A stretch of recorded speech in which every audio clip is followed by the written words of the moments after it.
এমন দুর্দান্ত পনির রেসিপিটা কি করে বানিয়েছি চলুন সেটাই আজকে আপনাদের সাথে শেয়ার করছি। তো এই রান্নাটা পুরোপুরি নিরামিষভাবে করব এবং খুব কম উপকরণ দিয়েই রান্নাটা হয়ে যাবে এবং খেতে কিন্তু ভীষণ ভালো হবে। তো সবার প্রথমে এখানে একটা মশলা করে নেব। পোস্ত, কাজু বাদাম, কাঁচা লঙ্কা এবং তিল সমস্ত কিছুকে ভালো করে পেস্ট করে রেখে দেব। তারপর কড়াইটা গরম করে কড়াইতে অল্প পরিমাণ সাদা তেল দেব এবং 1 চামচের মতো বাটার দেব। দিয়ে পনিরটাকে খুব ভালো করে ভেজে নেব। আর আমি কিন্তু এই পনিরটা আজকে বাড়িতেই তৈরি করেছি।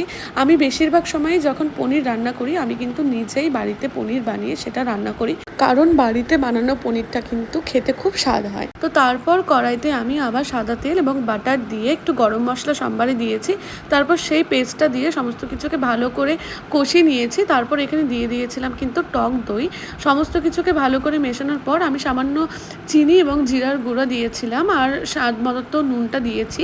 তারপর এখানে পনিরটা দিয়ে দিয়েছি এবং যতটুকু আমি ঝোল খাবো সেই পরিমাণ একটু জল দিয়ে দিয়েছি।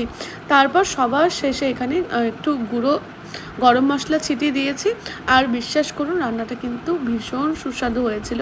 আপনারা অবশ্যই বাড়িতে ট্রাই করবেন আর এই ভিডিওটা কেমন লাগলো অবশ্যই কিন্তু জানাবেন।